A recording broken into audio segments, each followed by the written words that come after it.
Why did I ever take Klonopin? What was I thinking? What was I thinking? Just like almost like self-immolating myself in a sense, with just such rage at myself. And then that rage would come out. And I would say to my family, I need help. Please let me stay with you. We can't. Well, I'm going to drive to Vermont and I'm going to wait for the detox doctor and I'm going to shoot him. Hi, I'm Dr. Josef Witt-Doerring. It's my pleasure to be joined by Chris Paige. If you don't know Chris, he had a severe protracted withdrawal injury and is now one of the best and go-to coaches in the space when it comes to recovering from protracted withdrawal injury, getting your doctor to believe you about protracted withdrawal injury, helping you work with your family and your kind of support system. He works all over the world, and he's honestly been doing this for so many years. He has a traditional mental health background as well. So he is trained in all aspects of mental health, not just protracted withdrawal injury, and he just brings really just a wealth of experience and knowledge to the topic. And he's been on the channel before earlier on, but we're gonna kind of go over his story again and really just gain his insights and wisdom from his many years working in this space. So Chris, thank you so much for coming on and taking time out of your Saturday to be with me. Always a pleasure. Just grateful to be back and excited to speak to your audience. Yeah.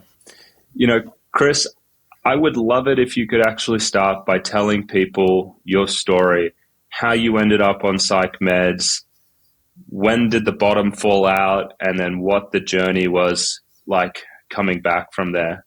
Okay. Yeah. Well, as I always say, I believe my journey into psychiatry started at birth because I was adopted, and adoption is a trauma. And according to the childhood adverse experiences scale, adoptees are some of the only people that enter the world at a 1. We already have a 1 on the adverse childhood experiences scale. I think my adoption and then a host of other traumatic experiences as a child led me to develop some chronic anxiety. If you asked my friends in college, I was a notorious hair twirler, which I think was just the anxiety coming out through my hands. I was always restless. I was always anxious. And in my early 30s, I was going through a divorce. And it was at that time, it was the first time I was introduced to Klonopin. And a doctor prescribed me Klonopin. And I started taking it. It relieved the anxiety, as it does for many people initially. But over the course of a few years of taking it regularly with, again, no informed consent, no warnings. I mean, this was back in the early 2000s. So compared to today, there was nothing really out there. Plus the internet was really in its infancy then still. So I just thought I was taking a medicine that was correcting a chemical imbalance and helping me function. But over time, I started to develop symptoms from the Klonopin. And that included some memory loss, a slight tremor. And I just stopped it. And I started getting some really bizarre symptoms. And I went to a neurologist who actually in the early 2000s, for some reason, was able to say, without really any guidance, but I think it's from you stopping the benzodiazepines, you should go back on and taper. But gave me no guidance. It gave me no information. So I went back on, now realizing I probably was the first time that I had, kindled myself in the sense of kindling means basically hypersensitivity of your nervous system after repeated exposures, predominantly to benzodiazepines. But I think we're seeing more and more evidence that other psychiatric medicines can cause kindling too. But kindling originally actually comes from epilepsy, which means that when somebody has a seizure, they're kindled in the sense that their seizure threshold is lowered. And I think Chris, I'd love to jump in there on this topic because I think it's really key, and I want to get you to throw my 2 cents in on this and have you add to it as well. It's like, I think it's kindling. I sometimes think of it as your first insult or your first minor brain injury. Yes. when we use it in this way, because if you get cold turkeyed off Klonopin, that might be really bad for a couple of months and you have symptoms and you go back on it and you feel okay. I mean, there still could be some damage underneath it. And it's those repeated insults that kind of give way to that whole thing where people later on, they just go, well, man, this is so much harder to come off the drug this time than the first time. And I say, why am I having weird reactions to these drugs that I never used to have before? And it's because they've messed up their nervous system. And just like you were saying, this is not just a psych drug thing. It happens in epilepsy. And I think every time you go into these big convulsive events, that electrical storm in there can also be an insult to the brain, just like ECT, this unbridled electrical stuff. And they also found it in alcohol withdrawal as well. The people that persistently went into alcohol withdrawal had that same thing where repeated withdrawals after they had already had withdrawals became more and more severe and dangerous. Exactly.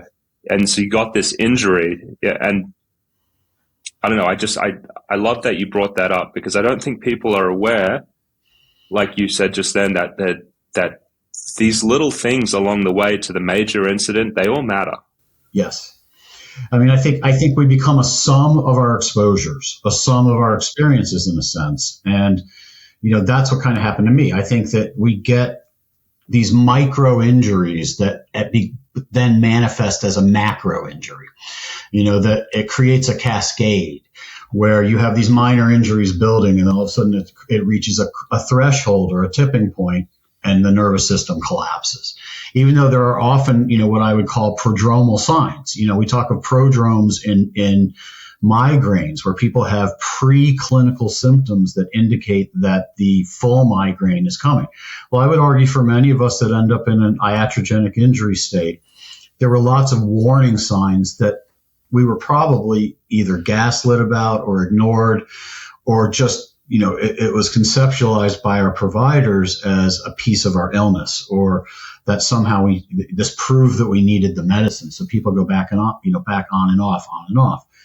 So for me, that's what happened to me. I go off the Klonopin, I go back on the Klonopin, I taper off the Klonopin. I was taking 2 milligrams daily at that point. I probably did like a 3-month taper. That was incredibly haphazard, probably from 2 milligrams to 1.5 to 1 to a half to a quarter milligram to off. And I don't think I really suffered that much, but that was probably my get out of jail free card that I didn't realize was a get out of jail free card. But I didn't ever really address the underlying anxiety that led me to take the medicine in the first place. So I was vulnerable again. And so over the course of life and life stress and working way too much and having way too much of an unhealthy Western lifestyle, I ended up back in a doctor's office again, this time taking Ativan, and then subsequently taking Valium for a short period of time. And Chris, I haven't asked you about this, but you're kind of prompting me to tell us more about that period in your life, just briefly. You said the unhealthy work, unhealthy Western lifestyle. What's a snapshot of what that looked like now, when you reflect on what that was like? I was, trying to maintain a full-time psychotherapy practice while co-owning 2 music schools with a very challenging business relationship. And I would go through periods of time where I wouldn't have a day off for a month and a half, where my Saturday would start at 8 a.m. and finish at 10 p.m. And that's after seeing 30 to 35 clients during the week. And it was just way too much. And eventually I crashed. And ironically, the thing that kind of precipitated the final crash that got me in the subsequent mess that I'm still, recovering from, was a prostate infection where I was prescribed Cipro, the fluoroquinolone antibiotic, which at the time that I took it in 2013, there was no black box warning for the neuropsychiatric symptoms that Cipro, Levaquin, Avelox, and other fluoroquinolone antibiotics now have black box warnings for, which is insomnia and agitation. And so I was getting, I stopped sleeping when I started taking the Cipro.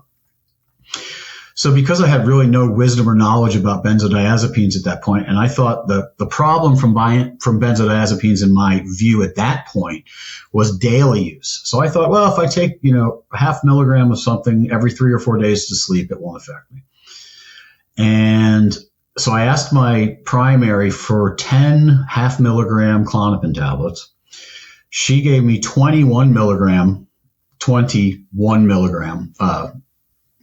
tablets, just showing that she didn't really have any worry or concern that it was going to be an issue for me.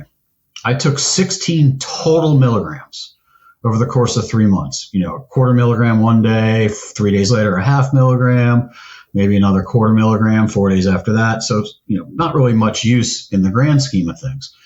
But the way I understand things now, the half-life of Klonopin actually has a very strange half-life. Its half-life is listed as 18 to 50 hours, which just shows the variability of each individual's metabolic system in terms of processing the drug. But let's just say, for argument's sake, I'm a slow metabolizer. So that means I'm in the 50-hour range. And it takes, scientifically, the belief is that it takes 5 full half-lives for a drug to be fully metabolized out of your system. So that's 250 hours. That's 11 days, or 10 and a half days. And so every time I was doing it every 3 days or every 5 days or every 2 days, it was never actually leaving my system. So I didn't realize I was causing myself to become physiologically dependent. And I'll never forget March 6th, 2014, sitting at my best friend's dad's patio having a beer on a Friday afternoon. And all of a sudden I'm like, oh my God, what's that feeling? And I realized it was benzo withdrawal. And I got some incredibly bad medical advice and was reinstated full-time on the drug, and then up-dosed 500% from 0.25 milligrams to 1.25 milligrams, which caused me to go into what I would say an extreme tolerance state at that point. It was actually causing me to stop sleeping instead of having the effect that I was using it for, which was to sleep.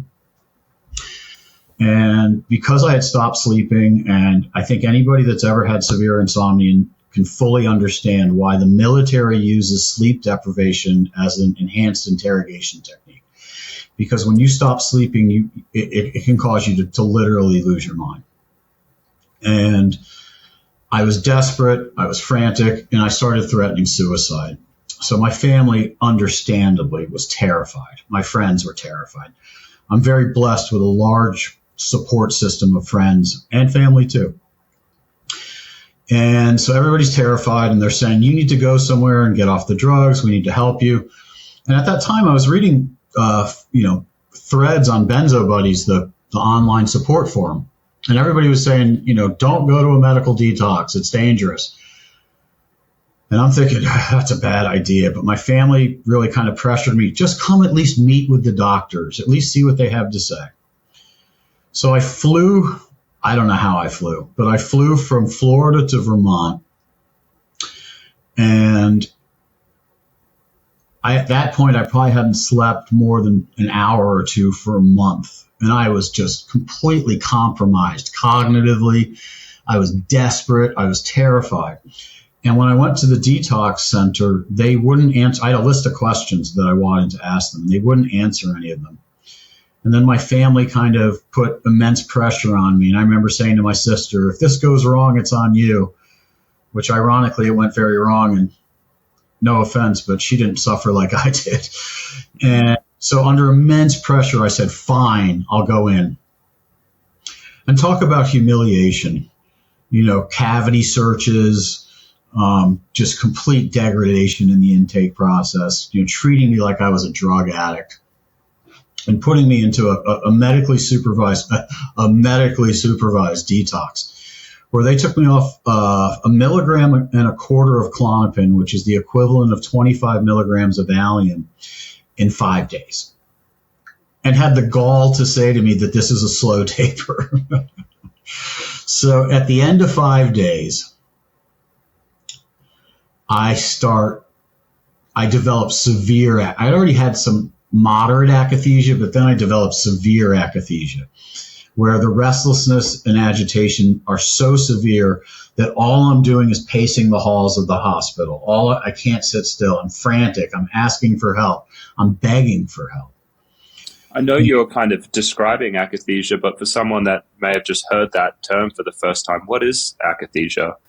Well, clinically, as it stands now, akathisia is intense restlessness. It's actually, I like to think of it as a threshold condition, which is kind of where we're going with a lot of the themes today, where agitation and restlessness start to rise, and then dysphoria starts to rise. And what dysphoria is, it's the opposite of euphoria. Okay, so it's fear and discomfort and depression and panic, and kind of all these different things that fall under a generalized label. So these things start to raise too. And when the two things of agitation and dysphoria start to raise, they tip over into a third container. And that third container is movement. And that's actually what differentiates akathisia from a lot of other things, is the movement. And it just spills over in the sense that you're rocking, you're fidgeting, and you can't sit still, and you're pacing, and you're smacking your head, or you're doing whatever your body is trying to do to discharge this energy. But anybody that's had severe akathisia knows the movement actually doesn't give you any relief. It's just you can't not do it. You have to move. But it gave me no relief.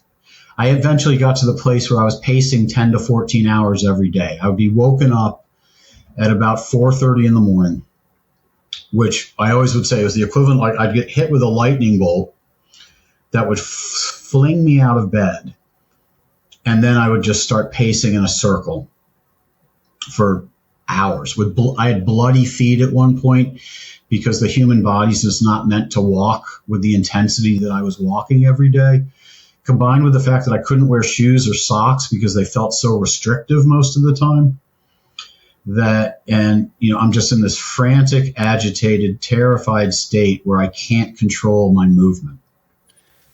Chris, I was just going to say, I want to jump in here before we go into what happens to you next, because I think it's a nice place for a natural recap. So if you're someone who has a protracted withdrawal injury from benzodiazepines, and I know a lot of you listening to this do, a lot of the times you hear about it developing in one way where it's kind of a little bit like Chris's story, but it's different, and I'm going to tell you why. The normal way people hear about it is, they're on the drug for a long time, and then they decide that they want to come off, and they'll go to a detox and stop, or a doctor will railroad them into a rapid detox over a few weeks, and then bang, it all happens at once. I think in those cases, it's relatively easy to kind of say, yes, acute severe withdrawal symptoms were the things that triggered this.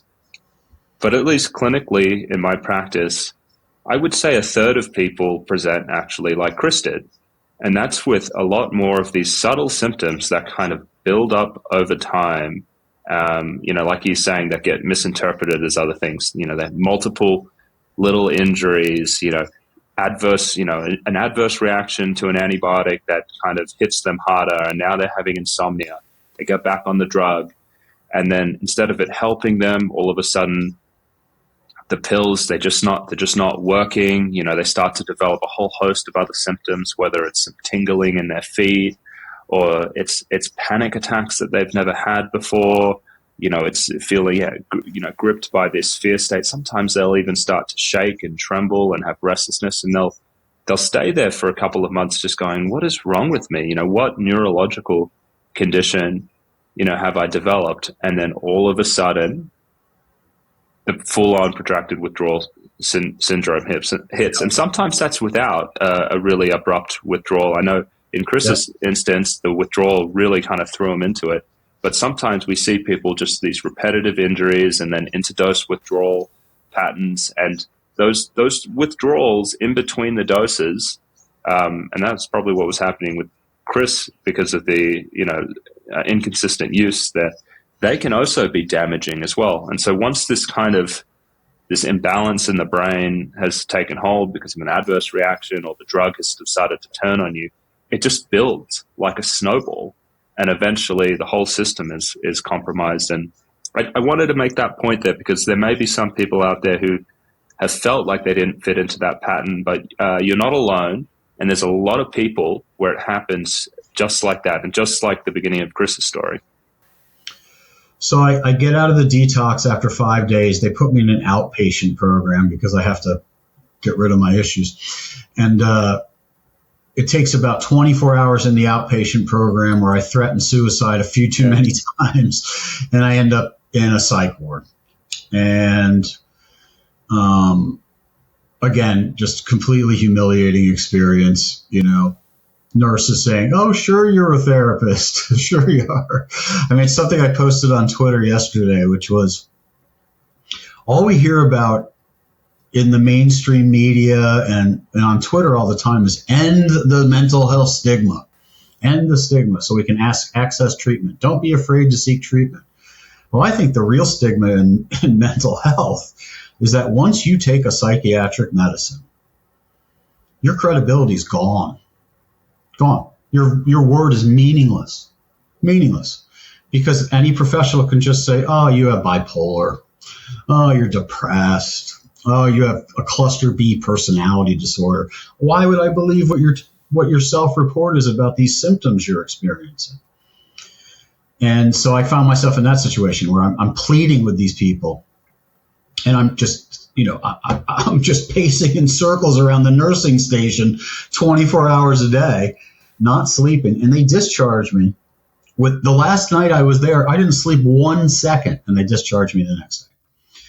And that afternoon, I went to see the outpatient psychiatrist. And the outpatient psychiatrist said to me, this was 9 days post-cessation of the Klonopin. The psychiatrist says to me, "If you think you're still in benzo withdrawal, I recommend you go back to Florida." Well, I called my mom. I said, "Mom, I'm going back to Florida," which was the first incident. And this is, I think, a thing that a lot of your listeners can relate to, which is when we understand the problem and nobody else does, and we're acting in a self-preservative way, a self-preservation, and we have adaptive fear of medical treatment and adaptive fear of doctors and adaptive fear of medicine, and we adaptively refuse things, we're then labeled what? Treatment resistant. Okay. Refusing to get better. Non-compliant. Okay? Non-compliant.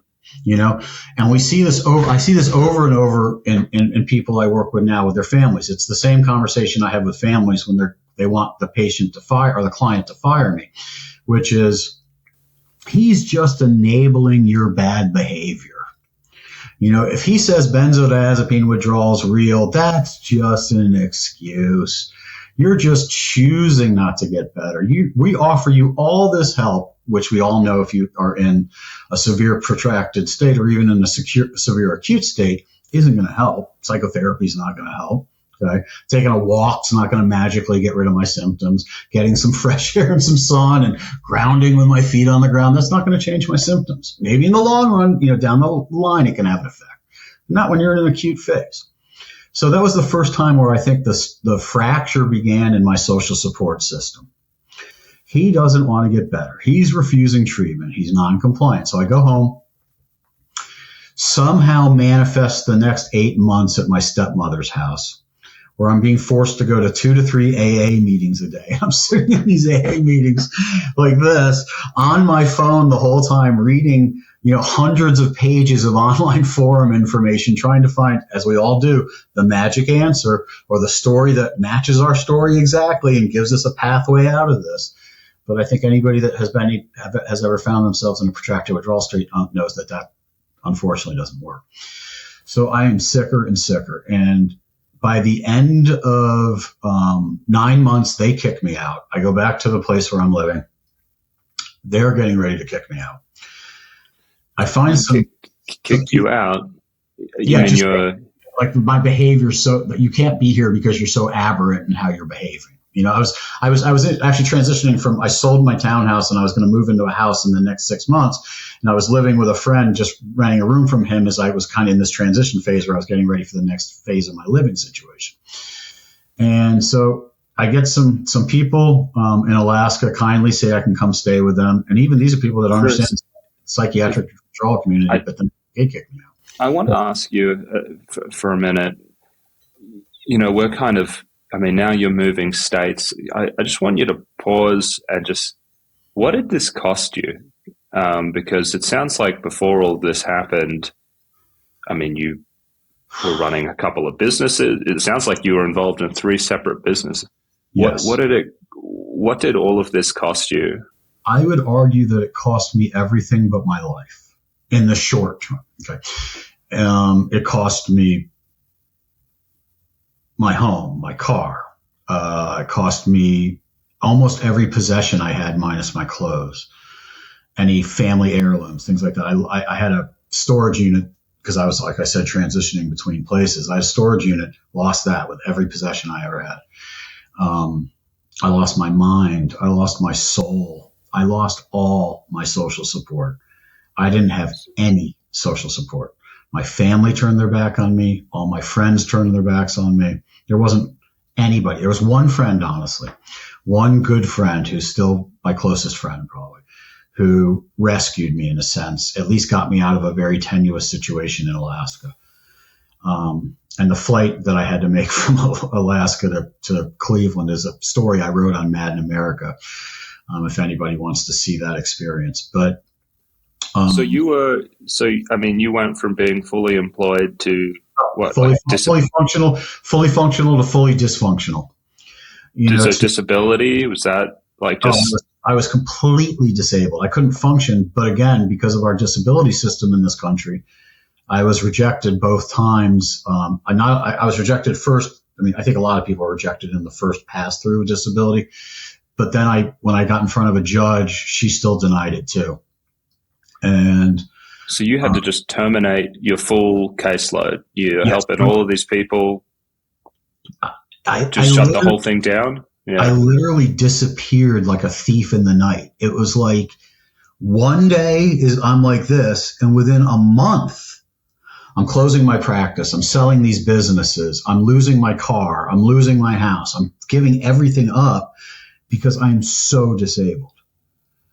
And when I went to the detox, I was disabled. When I came out of the detox, I was 100 times more disabled. I've always said what the detox did to me is they took the red connector and the black connector and they hooked me up to a car battery and shocked my nervous system so severely that I still have lingering effects today. May 1st of this year will be 10 years. And Chris, what?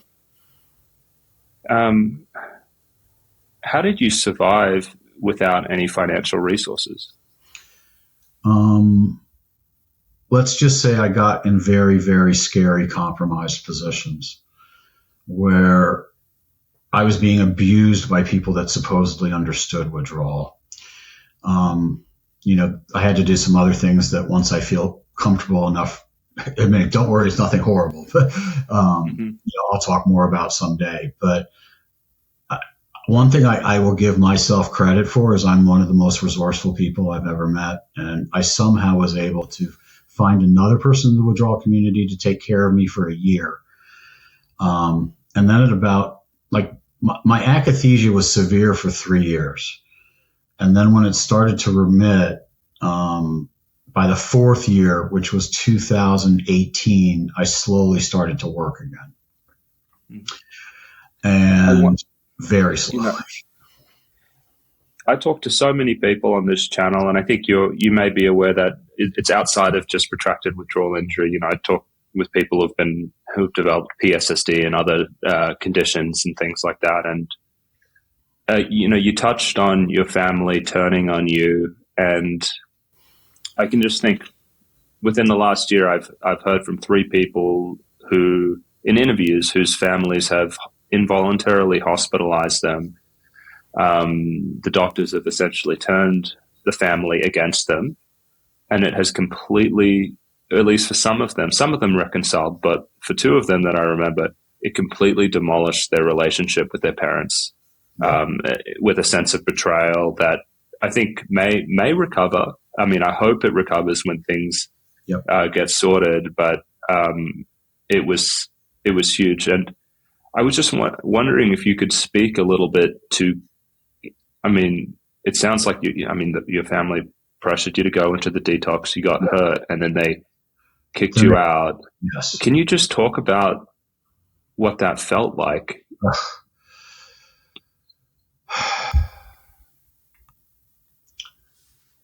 It was the loneliest place on earth. It was the scariest place on earth. I felt so vulnerable. I felt like a turtle without a shell and nobody there to protect me. I felt like I was under constant threat. And, if you look in psychology at the reasons people live when they're suicidal, I had no reason to live except for one reason.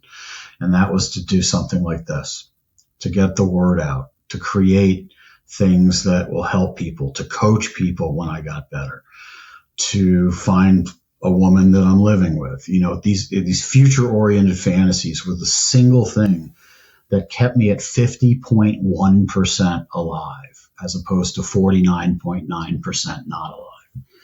And that doesn't mean I'm close to ending my life numerous times. I mean, were you pissed as well? Pissed. I think the most powerful, like kind of fitting in with your reconciliation idea, is about 3 years ago, I was talking to my mom on the phone and she said something that kind of upset me. And I said, Mom, I need to say something to you. And I hope I only have to say it to you one time. And she said, okay, say it. And I said, F you. F you for how you treated me. F you for how you abandoned me. F you for how you believed the doctors over me. And I got a beautiful email the next day that said, I hear you, and I am so ashamed of how I acted, and I am so grateful you're alive, and I will never, ever turn my back on you again. And she said, but I do hope that's the only time you have to say that to me. And I said, Mom, because you said what you said, that is the only time I ever have to say that to you. Yeah. And just to give a sense, I mean, how many years had passed from when you got hurt until you felt like you could even bring that up with her? It's almost 7, 6, yeah. Like 6 to 7. Yeah. So, I mean, this is a position that so many people within this community find themselves in, for years, like you said, can I really trust my family? Do they really, with all of this complicated hurt? So thank you for actually sharing that. Yeah. Well, I think, I'll say real quick, I think anybody that's gone through withdrawal knows how low your self-esteem becomes. You feel like you're just the worst person on earth. And then when your family's reinforcing it to you, it's profoundly devastating. Mm-hmm. So, Chris, I think you had started before I interrupted you, but how did this madness end? Talk us about how you kind of clawed yourself out of this and put your life back together. Because ultimately, this is a recovery story. I know you still have symptoms, but you've got a great girlfriend, a great life, a great business now, and all of that. Yeah, I mean, as I always say, I'm about 80 to 90% healed and 150% happy. I've never been happier. But so I slowly start, my healing was like a glacier pace, but I slowly start getting better.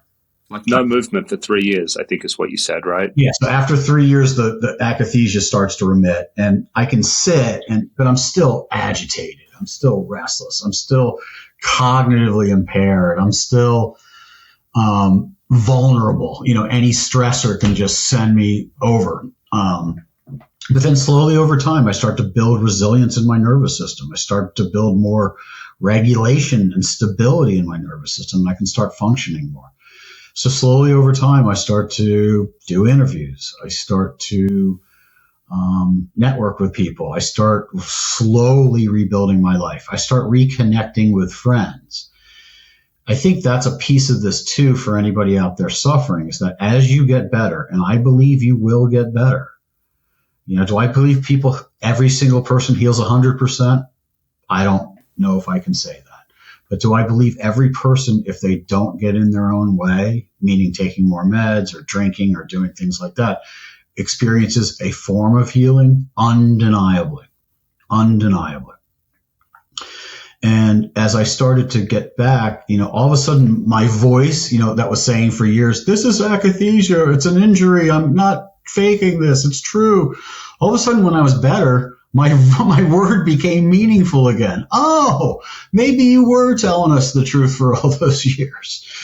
So I would hold on to that hope too. As you heal, people will believe you more. Not that I'm saying that they should believe you now. I mean, again, I think that's one of the most insidious parts of this process that Dr. Witt-Doerring described is we get in the medical system that doesn't recognize this. They gaslight us to our families. They convince our families it's a psychiatric problem, or it's we're choosing it, or whatever it may be. Our system, retreats from us and basically treats us like addicts, don't want to enable us, But I think ultimately, when our voice comes back and we start to get better, we can kind of repair and mend these fences. But it's up to us to choose who we want to mend the fences with.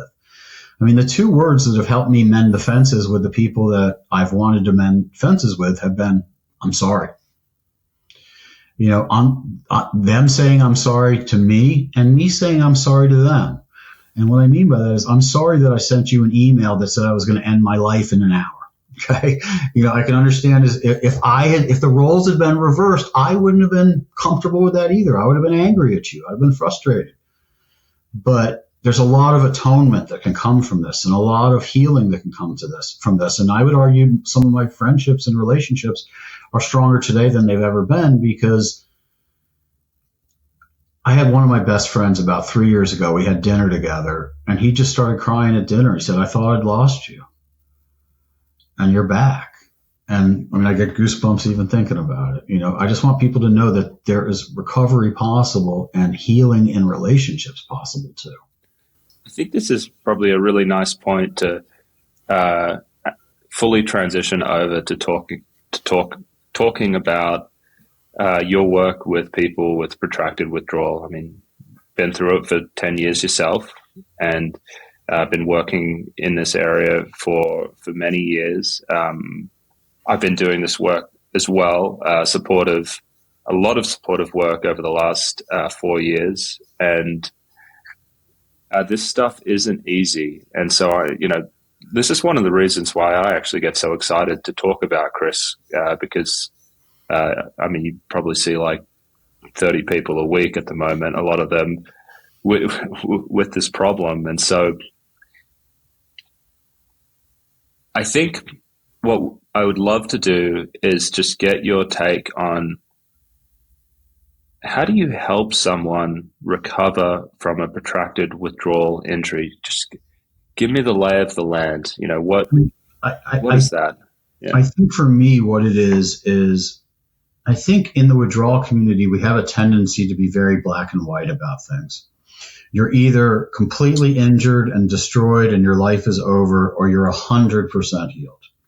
Most of us don't have that experience. Most of us have somewhere in between, or we're coming from the completely disabled, overwhelmed, awful place and trying to get to 100% healing. So it's a process. So what I kind of come up with are different steps along that process, because anybody that knows me knows that I'm all about one single thing with everybody I talk to, and that's giving them hope. Using my story as an example to provide hope. And, I think healing is a journey and an experience that can provide us with a state of renewal and can be transformative as long as we can somehow stay in the game. And again, to anybody out there, I know how hard this is. Please don't hear anything I'm saying today as a minimization of your experience. I just try to give people optimism and hope when they feel hopeless. Try to give them light when they feel dark. Because my only goal is getting people to survive this and get what they deserve, which is a re-entry into maybe a new form of life. I think again, what does healing even mean? It means a return to wholeness in a sense. Am I whole? Maybe not my nervous system, but my soul is whole.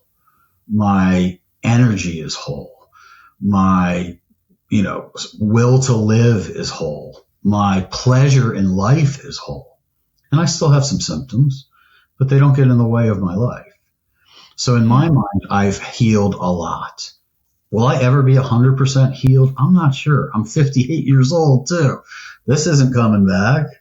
You know, as I joke to my girlfriend, you can actually see my benzo injury for the first time. It's emerging from my skin, you know, but, you know, healing is a process. It's not, I was sick and the next day I'm better. Some people have that.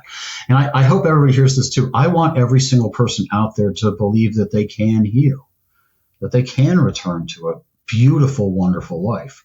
100%, I'm not sure. But some people get 100%. I see that repeated over and over in the clients I talk to. Yes. And me too. I want to echo that because I know how much that means to some people to repeatedly hear this. We're not blowing smoke because we want to tell you something that you want to hear. This is just the facts of working in this space for several years. It's not a progressive condition. It's one that recovers. You know, these nervous system injuries, they just gradually improve. Yes. Sometimes very rapidly. I mean, we've had some people completely disabled, aggressive, biting people turn around in the space of 7 months to returning to work. Things that would just, you know, you'd look at them and say, there is no way this is going to be a short thing. But for whatever reason, it comes quickly. And for some people, it's slower. But even in the folks where it's slower moving, there's still gradual improvement each year that goes by. And that's what I see as well. You know, I think if I look at my healing journey as a model of a way to get through this, the first thing that happened for me, and it was the hardest of many things, I mean, was acceptance. You know, that, you know, I've joked before, you know, as I was frantically searching for answers like every other person that goes through this, I found the end of the internet, meaning that there was not one more stone for me to overturn. There was not any doctor on the planet I could find. There was not some treatment that was going to reverse this iatrogenic injury. So then I want to interrupt you, Chris, because I really want to dive into acceptance, but all of the stuff that you just mentioned there, you know, the finding the end of the internet, I'm going to go out there and say that's part of healing. Yes. Because if I think of the Kubler-Ross model, and I know you sent me some notes on that, and we've talked about it. They talk about 5 stages of grief. You know, the first one being denial, which in this situation, it's like, no, I don't have a injury. I don't have a serious brain injury from this thing. It's got to be something else. You see a million specialists. Yeah. You research, you go on Benzo Buddies, and then you find, oh my God, there's tens of thousands of people who have a story just like mine. And then the denial slips away when you just go, there's too many similarities. I've seen a bunch of neurologists and cardiologists. No one can find anything. Oh shit. And so that's like the first stage, you know, and then there's the, I think a lot of times there's anger, which kind of comes in after. You know, Chris, you described that. I've got patients and, you know, their spouses will drive by the doctor's offices and wind down the window and scream obscenities at the offices. They are pissed. They're pissed at the medical establishment. They're upset at their doctors. In some ways, sometimes genuinely bad care has happened and it has been malicious and people have every right to. But a lot of the times people will eventually find stories like Mark Horowitz, the psychiatrist, or Peter Gordon, both of them on my channel, both psychiatrists, both drug injured. Yeah. You know, there's nothing secret going on where psychiatrists are hiding it. It's hurting people within the profession, and you realize that, yeah, you know, most of this is due to, you know, bad commercial forces, you know, people emphasizing benefits of the drugs over the risk, poor investment and side effects, a big systemic issue rather than one bad actor. But there are bad actors in this. Unfortunately, I've worked with patients where there's been really bad actors. But if you haven't been hurt by someone who was especially nefarious, that sometimes the anger will kind of drift away at others. There's the bargaining phase. And this is, again, when Chris was talking about searching the end of the internet, you know, I've got people who've tried stem cell treatments, you know, all of these different supplements, a million different things, you know, and because it's like, I won't accept that there's no shortcut out of this. You know, there has to be. And that really keeps people going. And I don't want to make you. I don't want anyone to feel bad about this. It's a testament to how hard you're fighting for your life to go through these things. It's just a pattern that we've seen a lot. People will go through and they'll try a lot of things, and honestly, I let them as long as they're safe. And eventually, and these stages happen simultaneously sometimes, but eventually you get to the point where, and this is where the acceptance comes in, where you're sitting there and maybe you've tried a million things and it's still there. You're grieving the loss of your life. You're grieving the damage this has had on your relationships. Grieving the loss of your career. And that sadness and the anger can consume you. And it can become worse than the illness itself. And this is really where I think someone like Chris comes in, and people go, what's the value of coaching? What's the value of this? I get asked these questions sometimes. And it's this right here. And this is what Chris is going to talk about, because you can let this consume you, or you can get through to the stage of living with it. And we'll call it acceptance, because once you stop fighting it, in some ways, the pain may still be there. That's for sure. But the suffering can go down. So that's my introduction, Chris. I want you to run with this now. Well, I was just going to say, yeah, going through those stages again. I mean, at the beginning, the denial first for me, and I hear it from a lot of clients too, is I read online that this could take X amount of time. I don't have X amount of time to do this. I got to get back to work. I got stuff to do. I don't have time for this nonsense. I need to get better. And then all of a sudden, when you realize that there's no magic trick, you're like, damn it, this is ridiculous. How could this possibly happen to me? And that's what my best friend does the impersonation of me, which was me pacing frantically going, why Klonopin? Why Klonopin? Why did I ever take Klonopin? What was I thinking? What was I thinking? Just like almost like self-immolating myself in a sense, with just such rage at myself. And then that rage would come out. And I would say to my family, I need help. Please let me stay with you. We can't. Well, I'm going to drive to Vermont and I'm going to wait for the detox doctor and I'm going to shoot him. Can I come stay with you? They're like, no. I mean, that's the rage that I felt. I mean, I used to go to sleep at night when I could slowly maybe, settle down a little bit, and I'd be doing bicycle kicks in the bed. I'd be so angry, just so enraged by what happened. And then, like you said, the bargaining was, I'll do anything. I remember saying, I would take any other illness over this. I would do anything to not have this. I remember once saying, I would take cancer over this any day. And then I got cancer. So please be careful of what you put out into the universe. I think the universe was listening when I said, I'll take cancer over this. And I said, oh, how about taking cancer on top of this?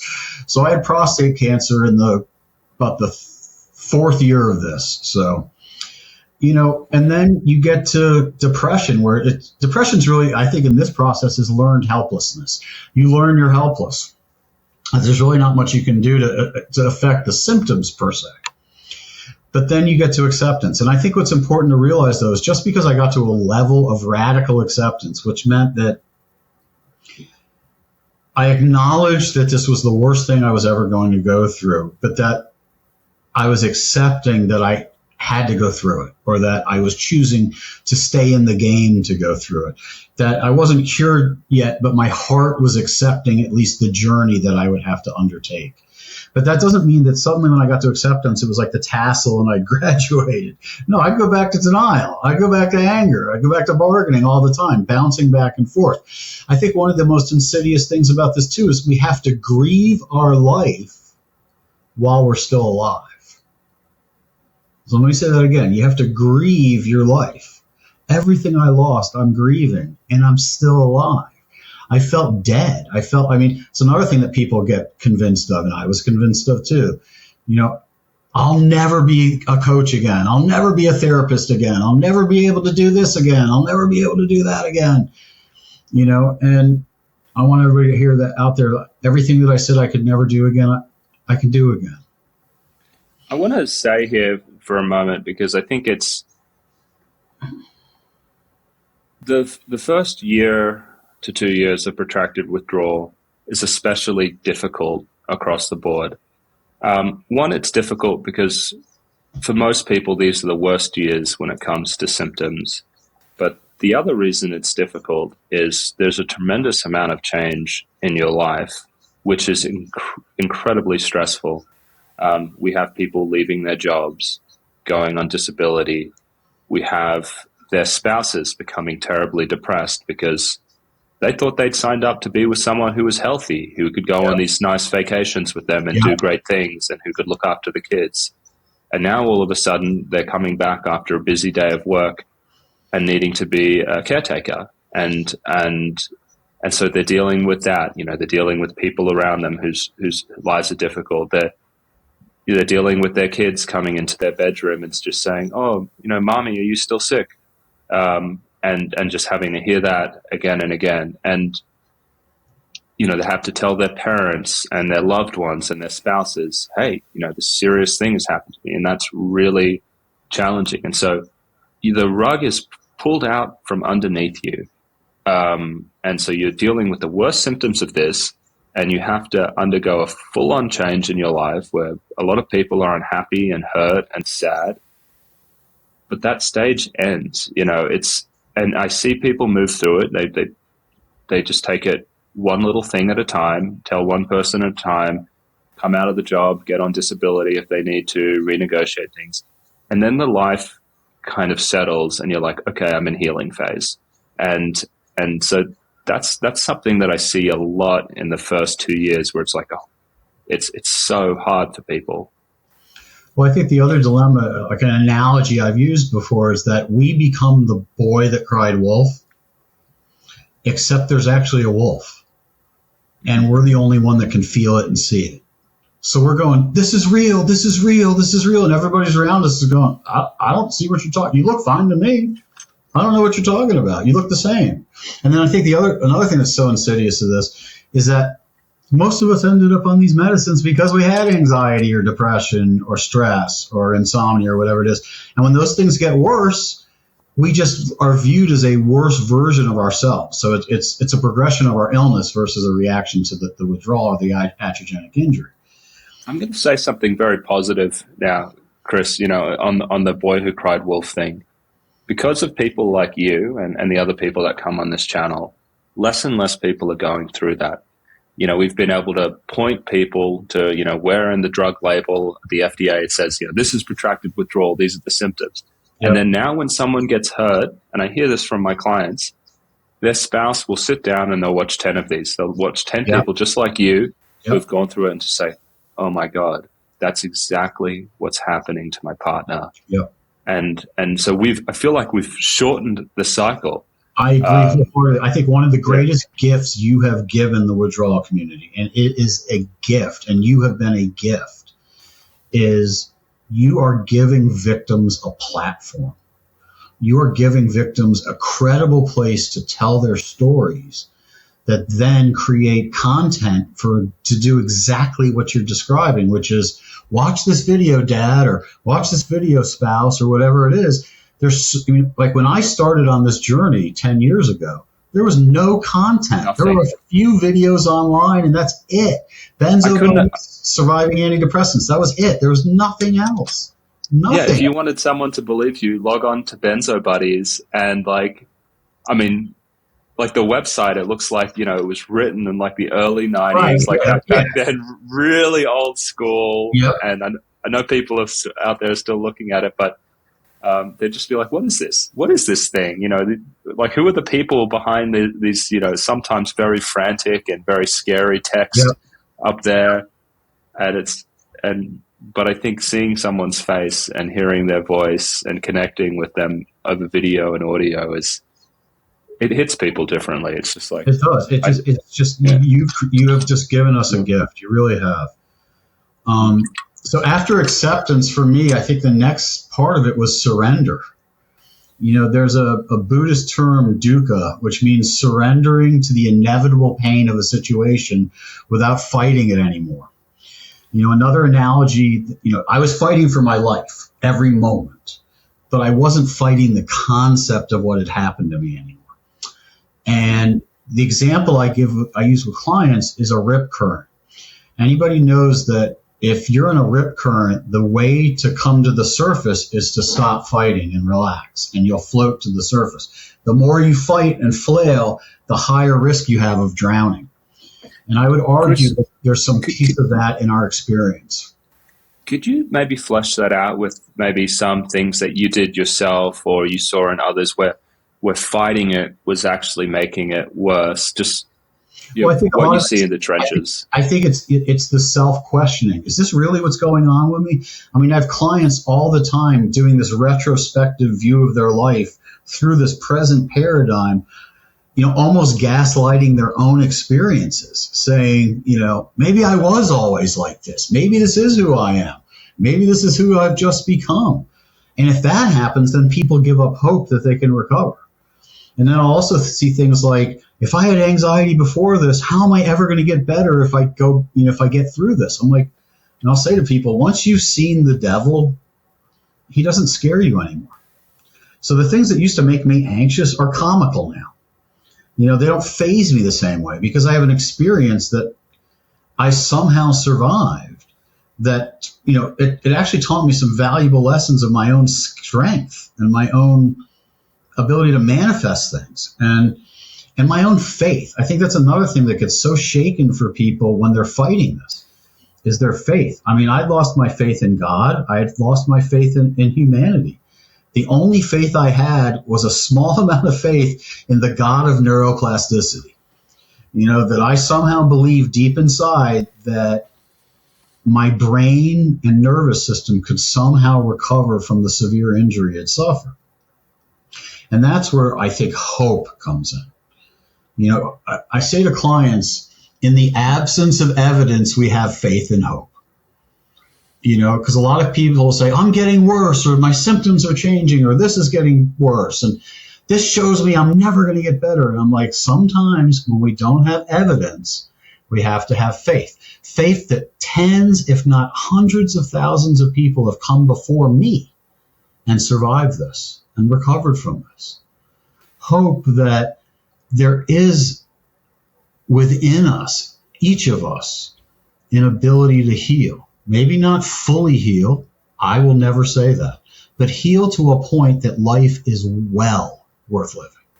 Well worth living. Yeah, I want to say that most of the people I see, even the bad cases, the healing is substantial. Substantial. Yeah. I mean, I can't think of a single case where I've seen someone who it's just like going backwards or just stagnant. No, the only watching them long enough, it's substantial. Yeah. The only people I see that happen to get impatient and take other meds or take too many supplements or get ECT. That's the most insane thing to me. People in the middle is getting ECT. I just cannot comprehend that. Sorry. Well, sometimes it's because, just like you said, they question it. Or maybe this isn't what happened to me. And then they'll surrender to the experts because that's the pressure that they're getting from their parents.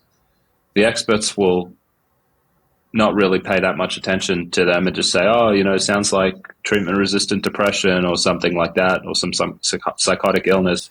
None of the meds work. Let's do ECT. And so they stop trusting themselves and they go, I have to hand it over to the experts. And then that's a bad situation. Because at the core of it, we all want the same thing: is somebody to take this suffering away, somebody to tell us something we can do to take the suffering away.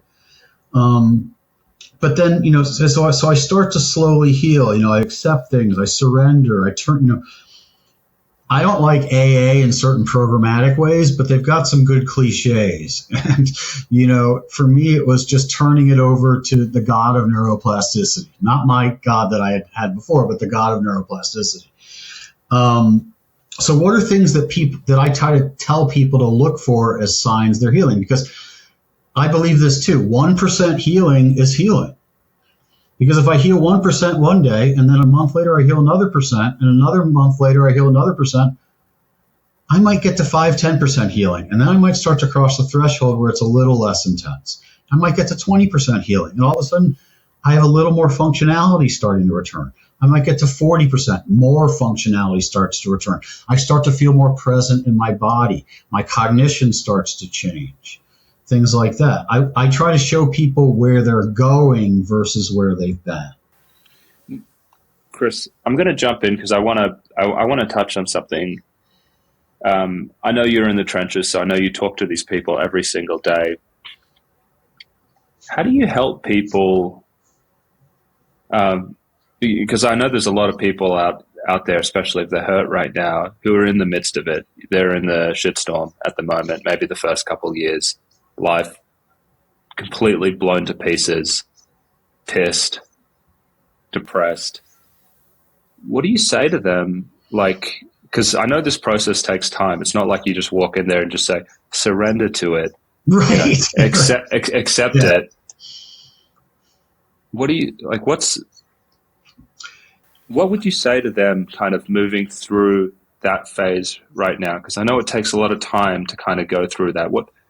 What advice or reassurance would you give someone who's right in the middle of it now? I think the first thing I would say, and I'm going to say this to everybody out there listening, because I know if you're listening, you're suffering or you know somebody suffering. The first thing I would say to you is I see you and I hear you and I believe you. And the reason I do those things is because I know exactly what you're feeling, or I can at least guess what you're feeling. And I know exactly where you are in this journey. And I know how hopeless this can feel. I know how helpless you feel. But I believe in your body's amazing ability to overcome what feels impossible to overcome. And let me use my story and the examples that I will share with you to show you what's possible. Mm-hmm. Yeah. And I'll sometimes say to clients, let me hold the hope until you have it. You know, I'll say, let me hold the hope until you have it. I think if I were to add something in there, and I'm reflecting as you're sharing this, I'd probably say to them as well, something along the lines, I think they don't hear this enough. It's what is happening right now. You know, it's part of the journey, and the anger, the sadness, the grieving, all of that is supposed to be happening. The things that you're feeling right now are difficult steps on the path to recovery. It's okay if you need to stay there for some time, because honestly, there is no shortcut through that. There are steps that need to happen in your life to kind of bring it back together. That's okay. You know, you've got loved ones with you. If you need a coach, find Chris. You know, there's lots of them on my website and different forums. There will be people who will stand next to you while you go through all of this. You're not alone with it. There's community members out there who will stand with you.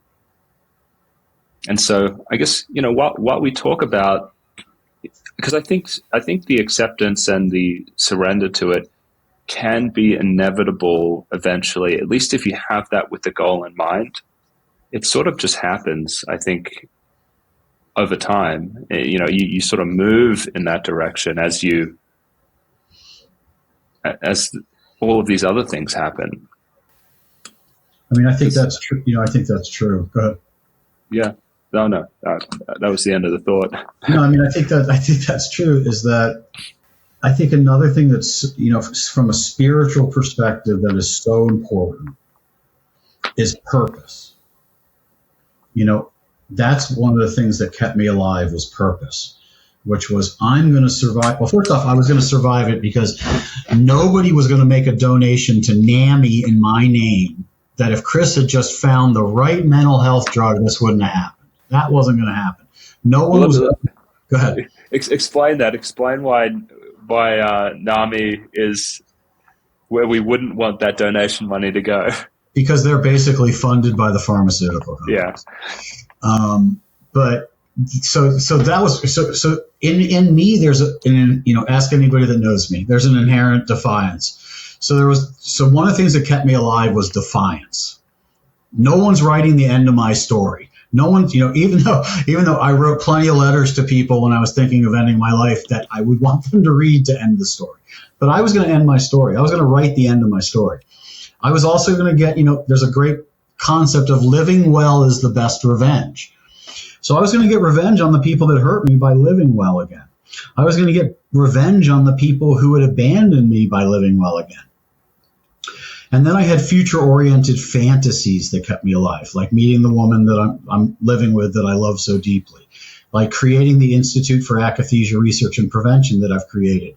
And I'm actually writing something right now that will hopefully be published by the end of the year in a journal of psychopathology, a mainstream journal that will get out to mainstream people, which is our audience, to help them understand what akathisia is, to be able to do the fundraiser I did last year for my institute, where I got to play my guitar and live music again.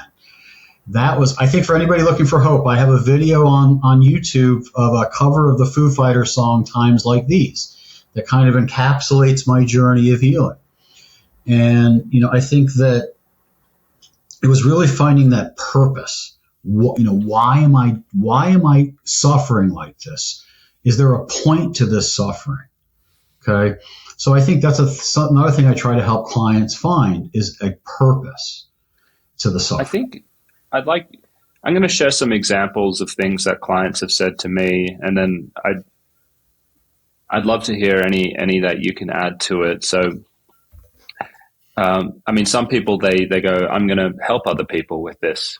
I've got some clients making films. I've got some clients, writing angry letters to government officials and organizations.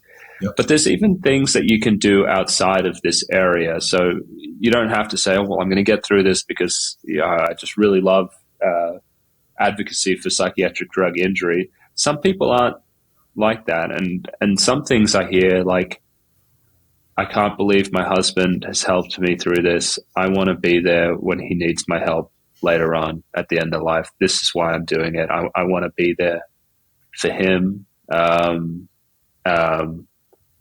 want to be there for, I might not be able to be a part of my daughter's life right now while she's young, but I'm sure as hell going to be there when she's in middle school and high school, and I'm going to guide her in that way. And so,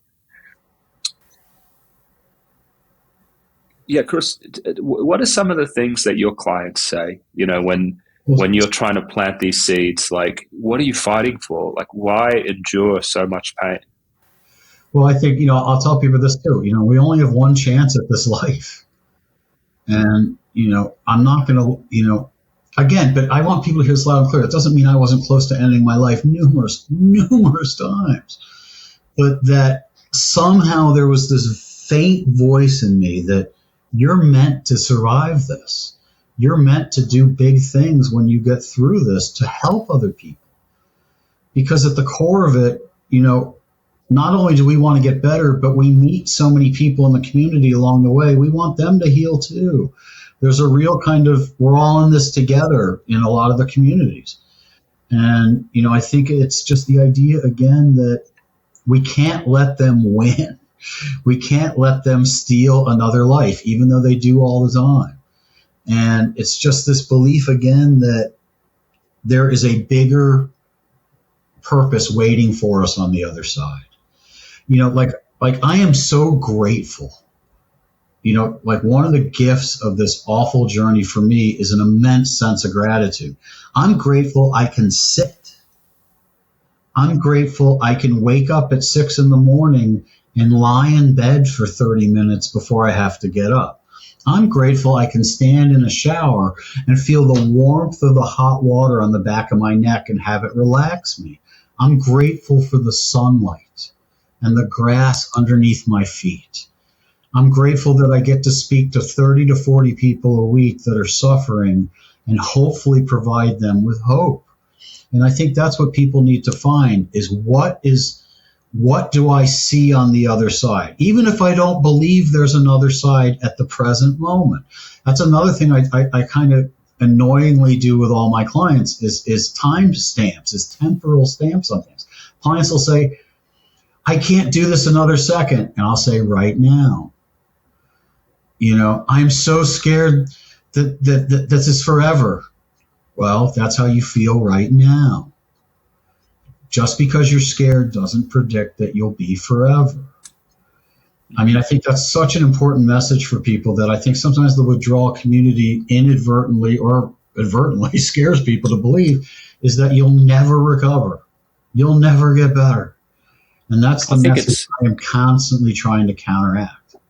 Yeah. And I don't want you to feel bad if you're listening to this right now thinking that, because I guess what I want to say is that the most common symptom in protracted withdrawal injury, and I don't care if it's benzos or antidepressants or anything else, it's severe anxiety and a fear state. Yep. And what happens when, you're getting these messages from damaged neurons that are just saying, danger, danger, danger all the time? You're in that state where you catastrophize. And even though you can hear stories of recovery, and you'll hear me and Chris say, everyone's getting better, substantially, you still will feel that way because that's what your brain is going to do. And so sometimes I think the recovery is just what you said, Chris. You just keep on meeting with them and just say, you're going to be okay. I'm here with you. I'm not going anywhere. I know it's scary, but it's scary with me, and I'm right next to you, and I'm not going anywhere, and we're going to get through this together. Well, just keep on saying that. Yeah. I'll tell people it's the equivalent of we're trapped in a coal mine, and it's dark and scary and damp and awful, and we can't see anything. And I've got a miner's hat on with a light bulb on it, and I hold your hand, and I will gently try to pull you up out of the mine to get you back to safety. And, that's the kind of the visual that I imagine people, that I share with people as a way to give them hope that I want to pull them, not that I have some magic trick or I can heal the injury, but I can give them at least the optimism and hope to hang in there. Because what I see is a very common set of fallacies in people going through this, which is, I'm having an experience that is so otherworldly and so unique and bizarre, and it affects, anything that affects our neurotransmission system, which is basically the essence of who we are as a human being, controls everything: thought, feeling, calmness, rational thinking. All those things are dysregulated. And people will say, I look at a lot of my clients, they're always looking for the one symptom that they think they only have to prove that they're never going to get better. And because so much of this is a subjective experience, I hear people describing similar things just in different ways and saying, well, his inner vibrations are at 40 hertz and my inner vibrations are at 60 hertz. Therefore, my inner vibrations are unique and different. And that means by default, I will be the one person that doesn't get better. The word I hear over and over with people is, I'm an anomaly. I'm the only one that's experiencing this. Because it's so impossible to comprehend that another human could be experiencing what I'm experiencing and actually not end their life or hang in there or not lose their minds. It feels unfathomable to believe that another person can feel the way I feel. But I talk to 30 people a week that I think are feeling very similar in ways. Yeah. It's the crazy panic, and I'm going to segue actually to speak to a caregiver. That we do have caregivers watching and listening sometimes, and it can be really hard to look after a loved one who is in this fear state. And despite the amount of reassurance that you give them, it feels like, just like Chris, they're always going to find, this is why I'm different. And I do a lot of coaching here with caregivers, and what I will say is this condition is hard because it's unpredictable, right? And if you're caring for someone with this, that some days may be good, some days may be bad, some months may be better, and then for no reason you may have months that are crazy and miserable. That is like the worst thing to happen to someone who has severe anxiety, because the unpredictability of it is like really terrifying. And so sometimes the line that I find that's helpful is, the future is uncertain. The best we know at the moment is that people who have this recover, all of them do substantially. And I know the future is uncertain, but what I do know is certain is that whatever happens, I'm going to be with you, because you cannot be certain about what's going to happen next month with your condition or how long it's going to take to improve. But what you can be certain is by saying something like, I don't know what's going to happen, but I do know I'm going to be with you. I'm going to be right next to you, and we're going to be doing it together, and I'm not leaving your side, and I love you. And if you stick with that, and you just keep on saying that to them, it does offer some reassurance. I mean, that's not the magic bullet, but it is one of the ways I try and coach the caregivers to not get caught up in the details of the evidence of all these different things and what's going to happen. It's surface level. I'm going to be with you. Well, I would argue that acceptance and surrender are just as important for caregivers. Yes. That caregivers need to accept that this is what it is and surrender that there's no way to fix it. At least not currently.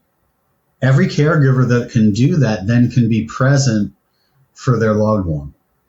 Because at the core of it, what we need in withdrawal is basically a cocoon.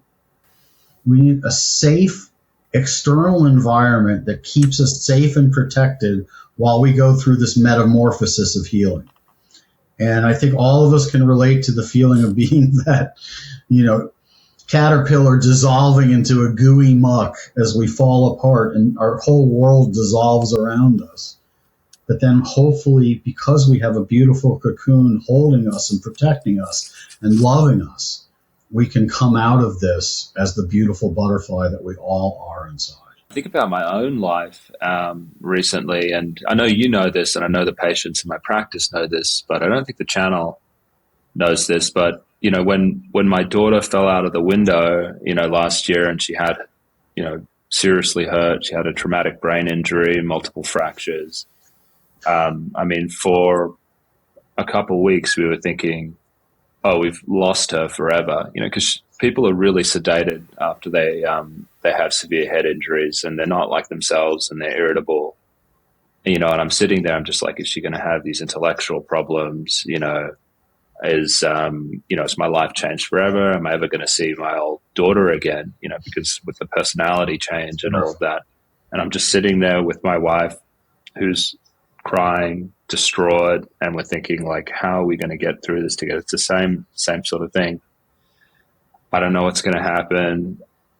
Whatever it is, we're going to get through this together. No matter how bad things turn out, if they turn out great, that's wonderful. If they don't turn out great, I'm right there beside you. We're going to get through this, and it's just, I think I said that to myself, and I said that to my wife about 1 million times until, and there's a good end to this story, until my daughter sort of came out of it and looks like she's had a full recovery. I mean, you never really know, but when I see her with other children, I'm like, she's completely normal. But that, I don't have to explain what that feels like in your heart and your gut to kind of go through. But terrifying. I imagine it's similar to what's happening on an ongoing, prolonged basis for people going through this and their loved ones. This sense of like, what does the future hold? Right. Like, is it going to be a happy ending or not? Like, what is going to happen? Yep. And my girlfriend said it to me so perfectly one day. She said, the hardest thing must have been knowing when it would happen. And I think that's the big question for everybody. But I always tell people it's not a question of if that you will experience some healing. Yes, 100% believe that. It's when it will happen. And again, back to the AA kind of stuff. Don't get, they have a phrase, don't give up before the miracle. And I would argue that's a very applicable phrase for people going through psychiatric drug withdrawal. Please don't give up before the miracle happens where you start to get some relief. Chris, you probably didn't recall, you don't even recall this, but I listened when you make recommendations, and you made a recommendation maybe inadvertently to me. You just kind of mentioned a book you read called How to Be Sick, which I subsequently downloaded and listened to, which I thought was really, really great for protracted withdrawal injury. Yep. I was wondering if you could kind of speak to that book and maybe kind of talk about, I don't know, who do you think it's a good fit for? going through this. Anybody in protracted withdrawal, because the woman in the book basically had a viral infection for over a decade, I believe. And, I think what she basically, in many ways, her story mirrors our story where, oh, this will pass in a few weeks. Oh, if I just go through, I'll get better. Oh, I'll try these treatments. This will help. And then it just gets to a point where day after day, you're either not getting better or getting worse in some cases. I think it's just the idea, again, that, I think Buddhism kind of guides a lot of this, the belief that suffering is inevitable for all of us. And what is it will we do with the suffering? How do we maintain hope when we're hopeless? How do we find purpose when we feel purposeless and directionless? What did you see from the book? I never, thought much of Buddhism and all of that. It's just not something I've had a lot of exposure to. But if you're someone who's into Eastern thinking, you'll really enjoy this book because it's about not fighting the pain, which is really what we're talking about here today.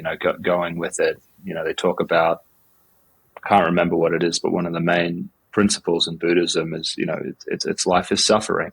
Yes. And it's this, and I thought that part was powerful because it talks about the expectations that we have to not get sick. It's just like, oh my God, I'm sick all of a sudden. This wasn't the plan. This is really unusual. This is unacceptable. And anyway, I think the author does a good job at talking about, well, actually pain and sickness are inevitable. In fact, they're the only inevitable things in this life. Right. And, what matters is what we do when these things arise, really. Yes. You can fight them and make them bigger than they are, or you can find a way to live alongside them. And I think mindset and the way of looking at, oh my God, my life has changed and I'm chronically ill. The way she applies the principles from Buddhism to that. Yeah, if you're someone who's into Eastern thought, that may really resonate with you. It's very similar to another author I had on this podcast recently who was talking about insomnia and how a lot of what we do in the Western world is we're going to have our insomnia plan and we're going to have our chart and we're really going to attack the insomnia and make sure, we're really organized and we're going to have these strict schedules of what we're going to do when we can't sleep. Daniel, the sleep coach who we had on in his book, now I can't remember. It's embarrassing, but it's on the channel like a couple months ago. He talks about it's also very Eastern. It's like letting go of the fear around insomnia it's kind of the only way through. When we need to break it down and break down the significance of it and not be afraid of it. For it to happen naturally. And I just see those two things as not common ways of looking at these problems, but really important. Well, and I think the ultimate irony is almost all of us ended up in this mess on psych meds to originally begin because we were suffering. Because we were suffering from insomnia, because we were suffering from anxiety, because we were suffering from depression or pain or whatever it was that got us on the meds. And then we experience a level of suffering, as almost every client ever says to me, I would do anything to go back to my original source of suffering than the suffering I currently experience. But I would argue for people out there, you will get back. I believe that.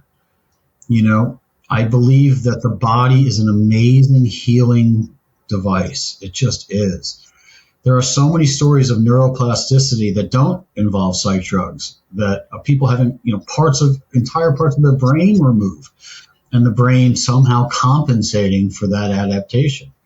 I believe our brain, this is another thing I tell my clients every time, your nervous system and brain is fighting just as hard as you are. Mm. Your nervous system and brain want stabilization just as bad as you do. Well, Chris, I'm noticing we're getting to the top of the 90 minutes. I mean, it's been awesome having you on. What haven't we covered? What do we need to what do you need to touch on, or what do you want to share with the audience before we wrap?